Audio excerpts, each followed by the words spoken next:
Oke, baik, selamat pagi semuanya. Bismillahirrahmanirrahim. Assalamualaikum warahmatullahi wabarakatuh.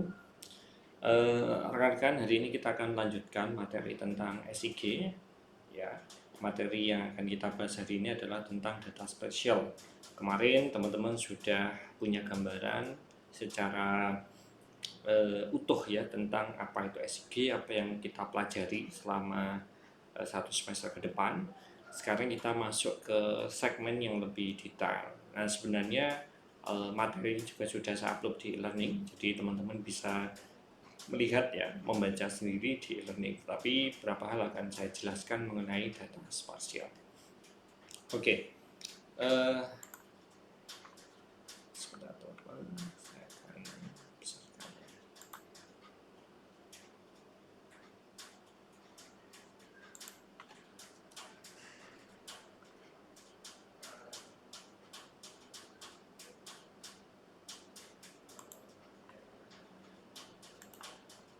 Oke, data spesial.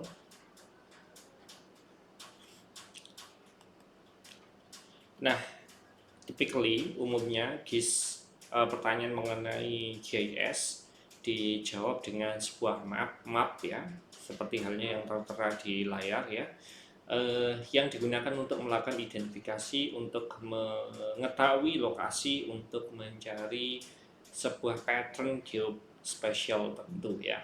Contoh di sini ya, ada beberapa hal yang teman-teman bisa saksikan. Di sini ada pertanyaan mengenai what is the name of the village, identification, dan ini adalah marknya yaitu Bornheren ya.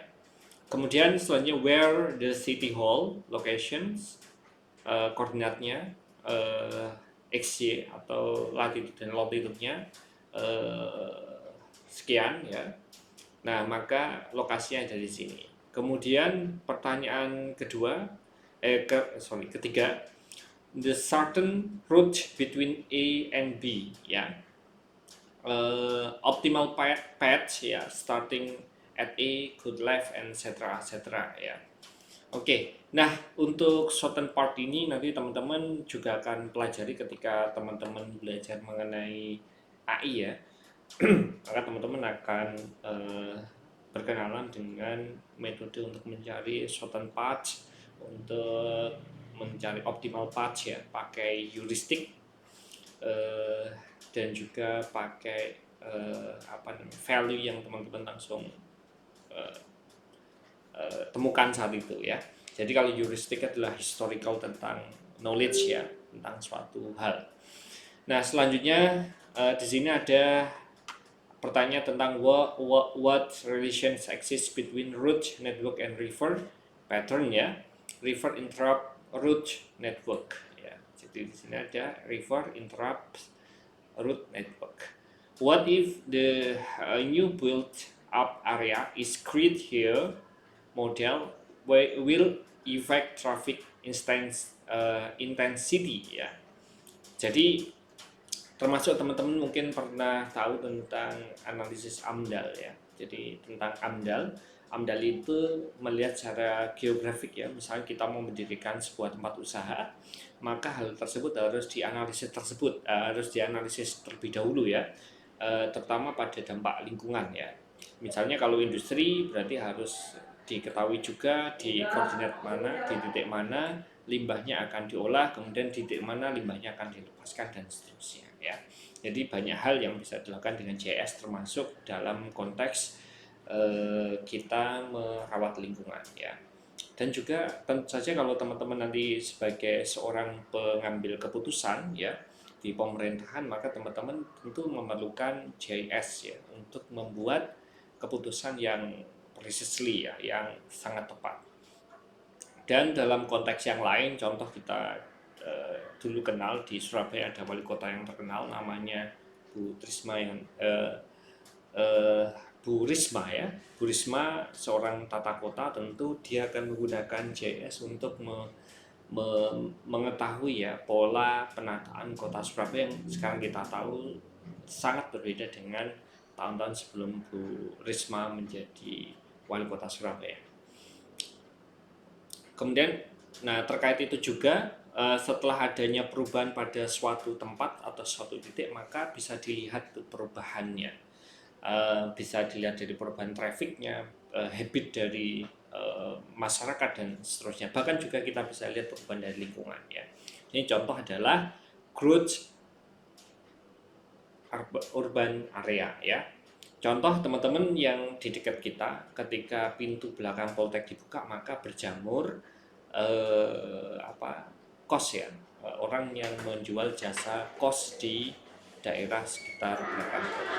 Ini termasuk bisa dianalisis ya melalui GIS bagaimana perkembangan sebaran kos-kosan setelah dibuka pintu belakang dari Politeknik Negeri Jember. Oke, kita lanjut teman-teman. Contoh aplikasi SIG. Nah, searching for site atau lokasi pembuangan limbah radioaktif. Nah, ini yang sekarang lagi cukup hangat ya, di mana Jepang akhirnya memutuskan untuk membuang limbah sisa radioaktifnya dari pembangkit listrik Fukushima ya, kalau tidak salah namanya, nanti teman-teman bisa koreksi, kemudian dibuang ke lautan. Nah, ini salah satu hal yang cukup menghentakkan kita, di mana selama ini kita tahu bahwa Jepang adalah negara yang sangat concern ke lingkungan, ternyata dia juga melakukan pencemaran lingkungan dalam skala yang sangat masif ya. Bahkan sekarang protesnya juga meluas ya, sampai di beberapa negara yang merasakan terimbas ya. Bahkan sekarang ada gerakan untuk memboikot produk laut ya, selaut dari Jepang. Nah, kemudian ini contoh di sini ada tentang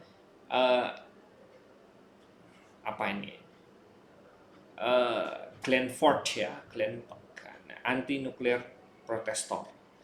Nah, di sini berdasarkan pada Openshaw et al. Ya, dan kawan-kawan pada 1989, ini adalah sebuah figur tentang penggunaan GIS untuk meletakkan NIREX ya, wasting site. Nah, NIREX ini dipastikan adalah sebuah nuklir ya, sebuah industri nuklir atau juga pembangkit nuklir ya. Saya kurang tahu, nanti kita bisa googling ya.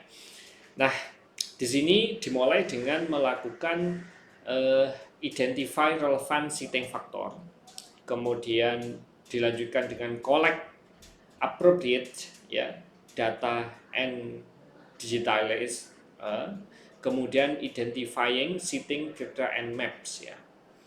Nah, di sini dimulai dengan new factor required ya. Kalau yes berarti ada proses ini, kalau tidak berarti identifying siting criteria and also map ya. Overlay atau itu proses di blok ya, kita kasih arealnya blok, kemudian exam output oke ya. Kalau diuji oke, maka dia akan masuk ke fase akhir, yaitu final potential areas. Kalau tidak, akan masuk ke kondisi lagi ya. Ini ada new factor required, apakah ada faktor baru yang dibutuhkan. Jadi kalau ada, berarti dimulai dari identifikasi lagi. Kalau tidak, berarti langsung melakukan identifying tentang siting criteria and also map ya. Jadi ini adalah salah satu cara atau pendekatan menggunakan GIS untuk peletakan pembuangan limbah radioaktif.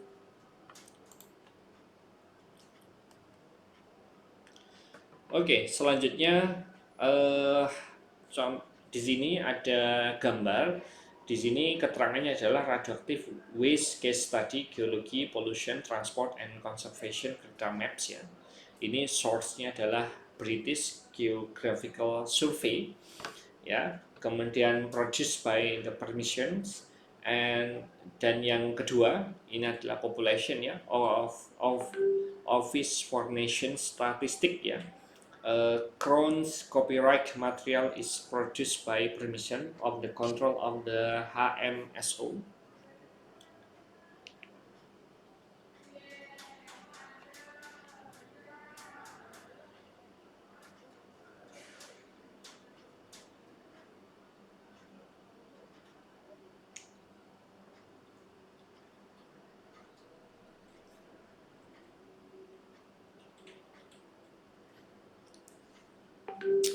Selanjutnya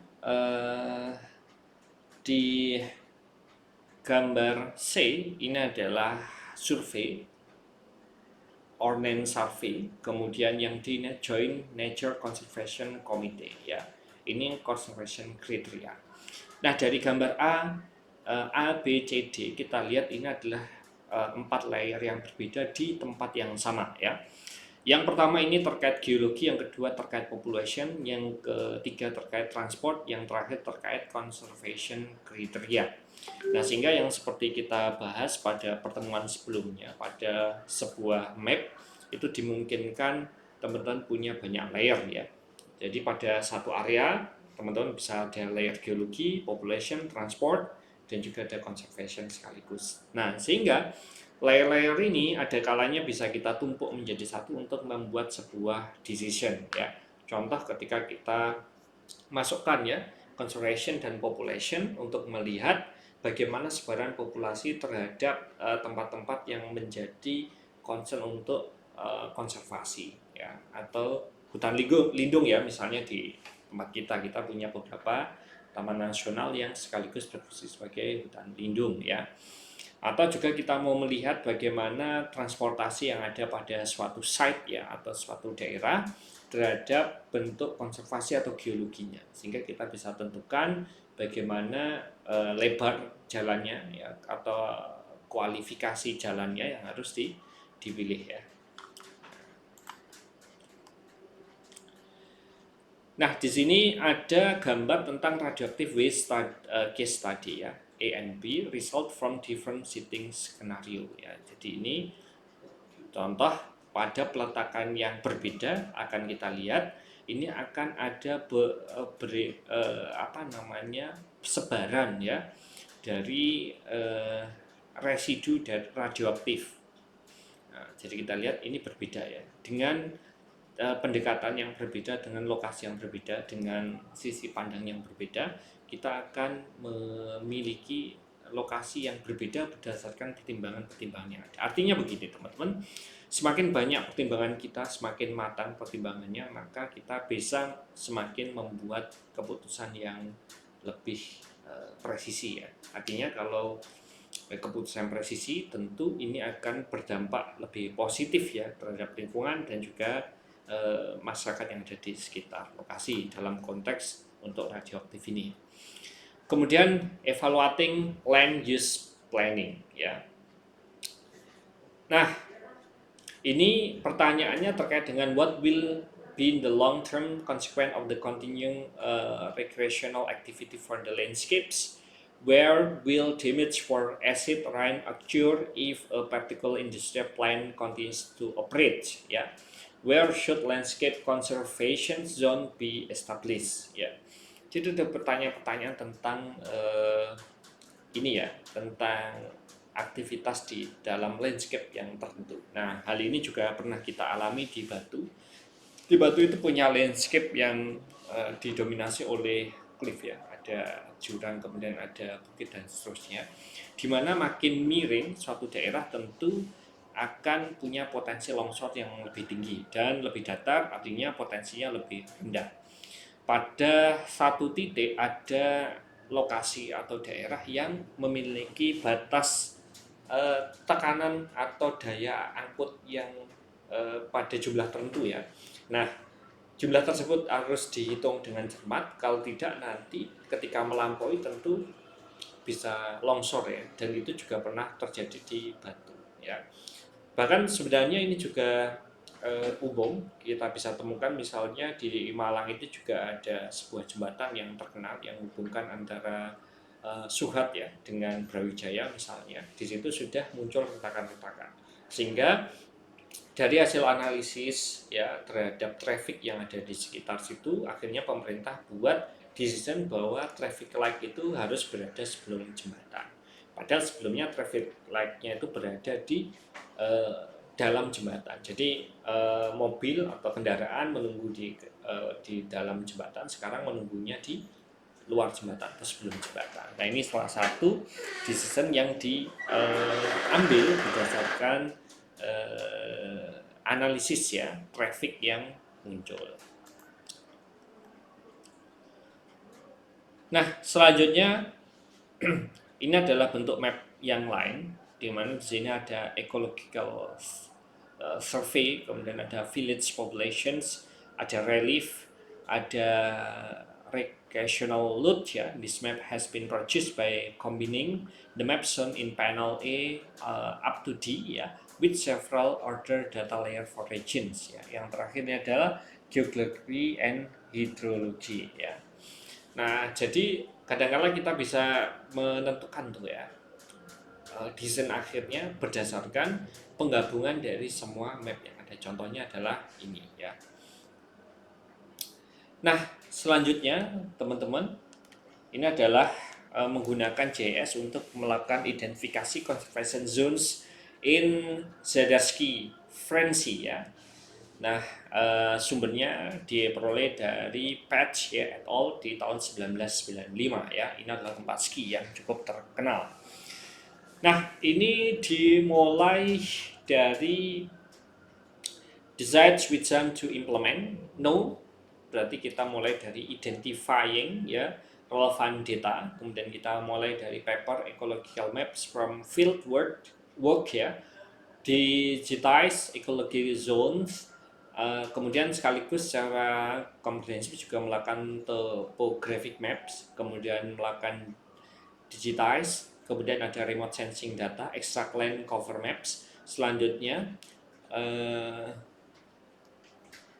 digitize yang sudah dibentuk melalui topographic maps, kemudian dari ecological zone dan juga extract land cover maps digabung menjadi overlay to identify sensitive zone. Nah, hal ini akan dilanjutkan ke ecologically sensitive zones, di mana di proses ini akan digabungkan dengan beberapa hal. Misalnya di sini dicontohin ada extract from the water management database, di sini ada rivers dan ada juga ponds, kemudian ada extract from nature conservation database, ada nature conservation site. Nah, setelah digabungkan ini akan dilanjutkan to overlay to identify sensitive zones for considerations as conservation zones. Selanjutnya, decide which zone to implement. Kalau yes, berarti new conservation zone established ya. Jadi prosesnya cukup panjang, teman-teman. Nah, teman-teman dalam menentukan bentuk-bentuk yang khas atau permasalahan-permasalahan yang khas, maka teman-teman harus membuat sebuah rule ya dalam bentuk flowchart contohnya, agar kita bisa membuat decision yang presisi.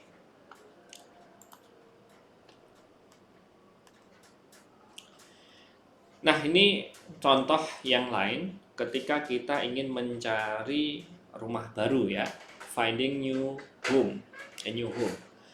Nah, dimulai dari apakah kita sudah menentukan di mana lokasi rumah kita ya. Kalau belum, berarti kita akan mulai dari proses panjang, mulai dari host hunting criteria identified, mulai dari must be close to school, must live near a main road, would like to live close to the urban area, would like to live in area with a low crime rate, etc.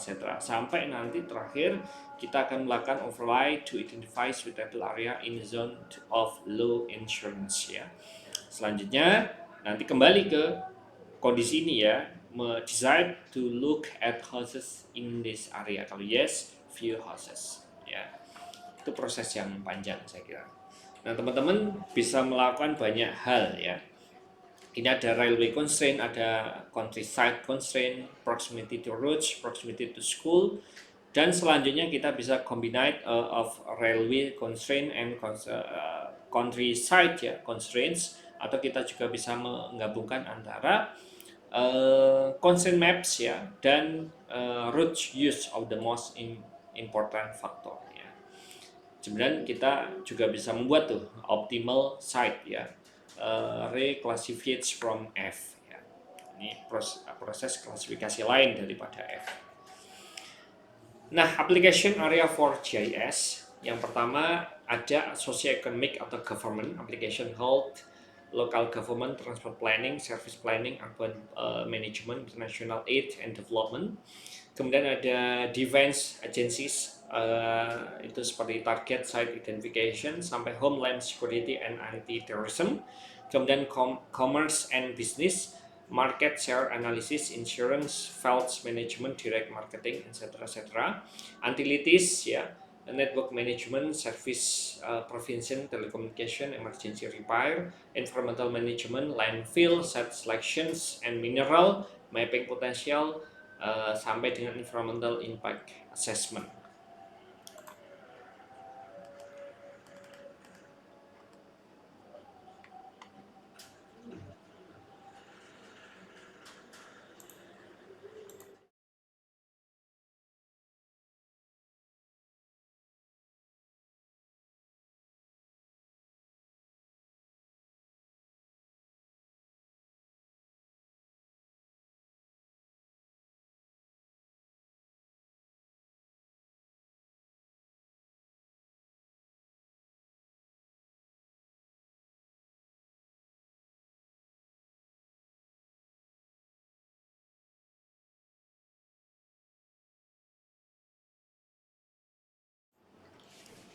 Oke, selanjutnya learning outcome ya.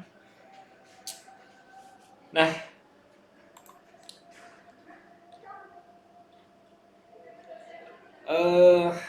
yang pertama yaitu explain the difference between data and information, describe the main characteristics of the partial data, give example of map projection and explain why they are important, provide detail of different methods of spatial referencing, divine topology, explain the thematic characteristic of spatial data, list the main resources of spatial data, explains why data standards are important issues in GIS.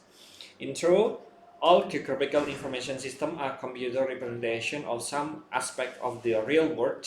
It should be impossible to represent all the features in the which you are interested in a computer, so GIS present a simplified view of the world. Being able to develop and understand a simplified view of the world is an important first step for your own GIS project. Ya. Ingat ya, ini adalah proyeksi, jadi teman-teman bisa pilih 1, 2, 3, atau bahkan kalau teman-teman mau kompleks ya, teman-teman bisa gabungkan banyak layer sekaligus ya. The simplified view of the real world adopted by GIS is often termed of model. A model is synthetics of data. Menurut Hanget and Charley ya, di 1967, which use as a means of the getting to grips with system whose spatial scale or complexity might be otherwise put the beyond or metal grasp. Yeah. Hensley et al. In 1993. Hanget and Carley point out that a spatial model places emphasis on the reasoning about the real world by means of transition in space. Yeah. This is exactly the reason why GIS is used to solve geographical problems. Ya. Jadi ini model itu adalah bentuk asli dalam skala yang lebih kecil ya. Jadi teman-teman kalau mungkin suka aeromodeling ya, itu adalah bentuk pesawat dalam wujud atau skala yang lebih kecil ya, biasanya pakai perbandingan, atau juga teman-teman suka Hot Wheel ya, itu maka itulah model jadi sebuah produk mobil ya. Sama juga dengan ini ya, tapi modelnya bisa dilihat dari banyak aspek. Di sini contoh ya, ada hidrologi, topologi, land use, etc. ya. Okay, the difference between data and information before looking at the whole spatial model are constructed using GIS is necessary to consider the characters of spatial data they use in their raw materials. Data observation we make from monitoring the real world, data are correct and fact or evidence to may be processed to give them meaning and turn them into information. So, data itu adalah bentuk raw-nya atau mentahnya dari hasil pengamatan kita ke dunia nyata, dan data adalah hasil prosesnya. Okay, information is data with meaning and context added ya. Ini menurut Hanort ya, 1972. The character of spatial data, the traditional methods for storing, analyzing, and representing spatial data is the map ya. The maps is of the fundamental importance in GIS and the resource of data, a structure for storing data and device for analysis and also display. Ya, jadi teman-teman kalau yang sekarang lagi hype ya suka tentang One Piece, maka penggunaan map ini tentu sangat remarkable ya, tentang bagaimana Nami menggunakan map untuk menuju ke Greenland ya. Bagaimana map itu diambil oleh topi jerami dari angkatan laut, kemudian bahkan direbut oleh Buggy ya kalau kita lihat live action di Netflix yang terakhir ya. Itu sayangnya kita masih sampai di episode ke-8 kalau tidak salah. Semoga nanti segera muncul episode-episode berikutnya. Okay, maps takes many different form and come at the range of different scale. Ya, jadi teman-teman kalau lihat peta maka di skalanya 1:sekian ya. Itu menggambarkan bagaimana map itu memodelkan bentuk area dalam skala tertentu. Sehingga nanti ketika teman-teman lihat jaraknya 1 cm, lihat skalanya tinggal 1 cm dikalikan dengan skalanya. Even though there are many different type of maps, the mapping process is a granular nature. During this process, the cartographer must ya. Jadi biasa kita sebut cartographer ya. Ini menurut Pak Robinson dan lain-lain di 1998, sorry. Establish the purpose the map is to serve, define the scale at which the map is to be produced, select the feature, special entities from the real world which must be port layered on the map, choose a method for the representation of this feature ya, points, lines, and areas ya. Ini yang kita pelajari kemarin ya. Generalize this feature for representations in the 2 dimensions. Adopt a map projection for placing these features onto a flat piece of paper. Apply a special refreshing system to locate these features relative to each other and annotate the map with scale, legends, and text to facilitate use of the map. Ya, nanti akan ada pertemuan ya, kita akan coba bikin map dengan semua kelengkapan termasuk juga dengan legendanya. Data spatial, point, lines, areas ya, ini adalah vektor model dan ini adalah raster model. Kalau vektor model kita zoom dia tidak pecah, kalau raster model kita zoom dia akan pecah karena ini berbasis pixel, kalau ini berbasis line dan titik ya.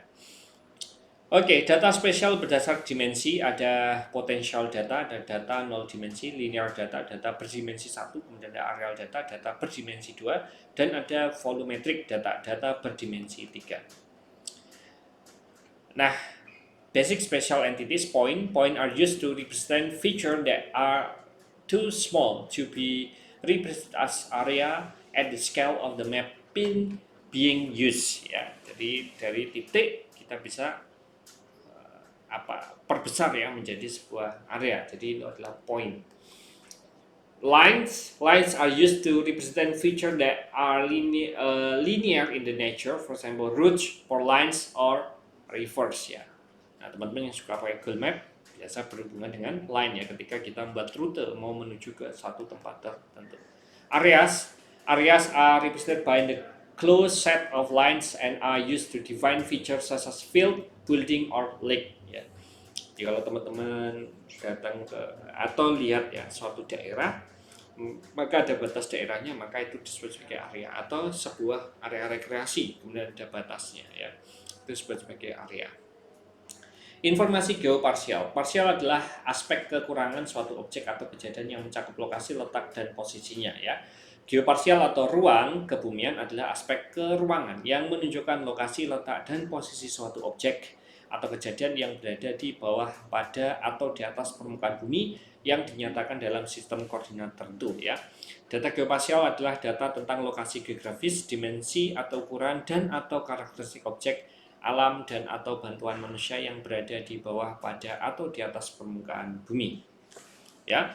Informasi geoparsial adalah data geoparsial yang sudah diolah sehingga dapat digunakan sebagai alat bantu dalam perumusan kebijakan, pengambilan keputusan, dan atau pelaksanaan kegiatan yang berhubungan dengan keruangan. Ini adalah bentuk map akhir ya yang sudah dilengkapi dengan propertinya yang biasa kita temui di map-map tercetak yang ada di Indonesia ya.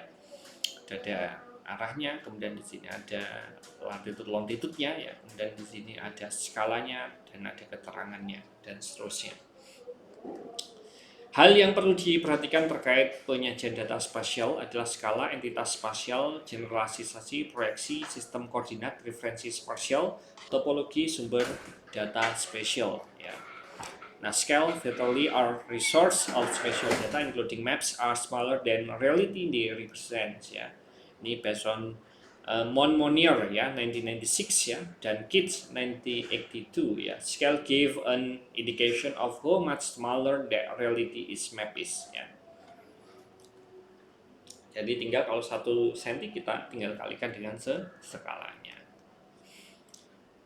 Topology characteristics of an object are also independent of scalar measurement ya.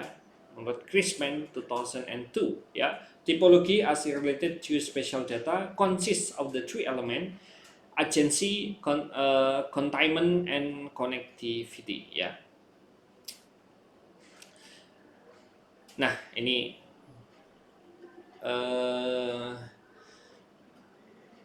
teman-teman nanti bisa baca ya secara lengkap ya. Jadi intinya topologi adalah sebuah karakteristik ya dari sebuah objek ya yang secara independen dari sebuah skala atau perhitungan tertentu ya. Nah, topologi digunakan untuk mendeskripsikan geometrik ya karakteristik yang tidak dapat dirubah ya di dalam proses transportasi seperti stretching atau juga blending ya. Dan merupakan sesuatu yang independent of any coordinate system ya. Jadi topologi itu harus begitu ya. Contoh misalnya ketika kita ada topologi gunung ya, kemudian kita zoom, tentu kita akan mengikuti konsistensi dari bentuk topologinya, tidak terus berubah ya. Lebih detail ya, lebih besar ya, tetapi bentuk topologinya tetap konsisten dari bentuk yang zoom out dan juga zoom in-nya. Cara kerja JS ada relasi, base data spatial, ada base data atribut, ada tabel, ada layer disimpan di dalam basis data SIG. Oke. Jadi itu teman-teman materi kita di pekan ini. Mohon maaf Pak Afid tidak bisa hadir secara langsung, tapi semoga materi ini akan bisa memberi sedikit pencerahan. Nah, kemudian untuk tugas terkait pertemuannya adalah teman-teman membaca referensi yang sudah saya letakkan di dalam e-learning ya. Maka teman-teman nanti setelah membaca itu, ketika kita lanjutkan pada materi pekan berikutnya, teman-teman bisa langsung bisa mengkaitkan ya. Oke, demikian yang dapat saya sampaikan. Saya akhiri ya. Akhirul kalam. Assalamualaikum warahmatullahi wabarakatuh.